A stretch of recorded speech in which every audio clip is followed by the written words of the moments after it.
This video is about how we switch between mixed form of a fraction and an improper fraction. So switching between something like 1 and 1/4 to something more like 5/4. So let's remind ourselves what we know about fractions. We're just going to build on this. So any fraction, again, I'm going to stress this every chance I get. Any fraction is the number of pieces selected over the number of pieces in a whole. Now a mixed number is split up where in the front it breaks off the number of wholes and then has the number of pieces selected divided by the number of pieces in a whole. Another way to write a mixed number is to think of it as the number of wholes separated from the pieces that don't quite make a new whole. For example, 4 2/3 means there are 4 wholes and, or plus, 2 pieces if 3 pieces are in a whole. So mathematically what's happening here is even though we don't write it, 4 2/3 really means 4 plus 2/3. So let's keep these definitions in the back of our head or in the forefront, and let's try to use reason to change between these two forms of fractions. Try not to memorize steps. When you've learned this in the past, you might have been bombarded with do this computation and this computation, divide this, add this, subtract this. Don't think about it that way. If you know those and you're comfortable with those, I'm not saying forget them, but understand where they came from. So again, if we just think about what a fraction is, then we can convert between these two forms. I know you can do it. Think about it, don't memorize. First example, so 19/4. Let's convert 19/4 into a mixed number. Now we know this is improper because the numerator is larger than the denominator. Don't have to memorize that. Just think about what that fraction means. This means how many pieces with how many pieces in a whole.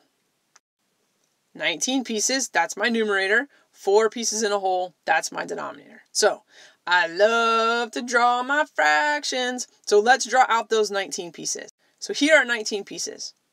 19 pieces with 4 in the whole means that I know that these 4 are going to make a whole, and these 4 are going to make a whole, and these 4 are going to make a whole, and these 4 are going to make a whole, and then I'm going to have some left over that don't quite make another whole. So just from this picture, I can see that there are 4 wholes plus some more. So let's kind of group those together so it's a little bit easier to see, and we can see that we have 1, 2, 3, 4 wholes because 4 pieces make a whole. So there's my 4 wholes. So now I need to describe this last piece. Well, if I look at that last piece just as a whole by itself, I have 3 pieces shaded with 4 pieces in the whole. So 19/4 is equivalent to 4 3/4. So this drawing shows the 19 pieces broken apart.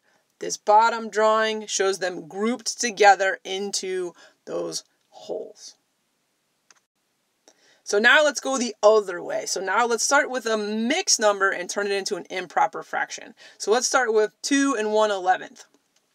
Again, think about what this means. This means how many wholes plus how many pieces when there's how many pieces in a whole. Hopefully you're comfortable with this. It means there are 2 wholes. That's the number out front. And then the fractional part tells you there's 1 piece when there are 8 pieces in a whole. So let's draw it. Here's my 2 1/11. So here's 1, here's 2. This last one I broke into 11 pieces and I shaded 1 of those pieces. Now, if I want to turn this into an improper fraction, then now I'm not going to worry about the wholes. I just want pieces, pieces, pieces, pieces. So let's take those first 2 wholes and break them into pieces. Now, we're going to break them into 11 pieces. Why 11 pieces? Well, this one is already broken into 11 pieces. So let's make all those pieces 11ths. Then they will all be the same size. In my new drawing now, everything is broken out into pieces.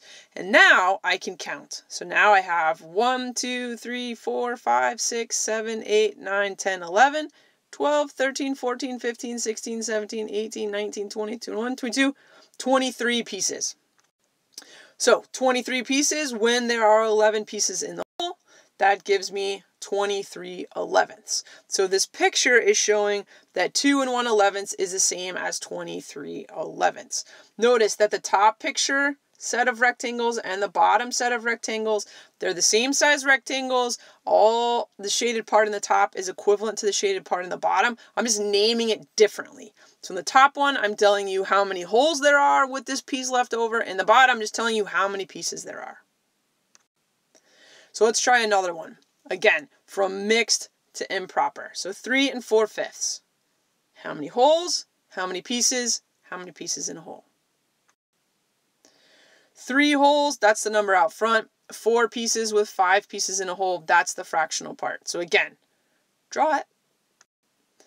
1, 2, 3, and then this is my 4/5. 5 pieces in a hole, 4 pieces shaded. To turn it into improper, I no longer care about the whole. I want to break everything up into pieces. So I'm going to pick 5 pieces. Why 5? 5 because I already have one of them broken into 5 pieces, so let's just keep it consistent. So if I break those other holes, break them all into 5 pieces, I now have a picture that looks like this. And again, I can count. 1, 2, 3, 4, 5, 6, 7, 8, 9, 10, 11, 12, 13, 14, 15, 16, 17, 18, 19 pieces. 19 pieces when there are 5 pieces in a hole. So if I'm going to describe that, 19/5. So 3 and 4/5 is the same as 19/5.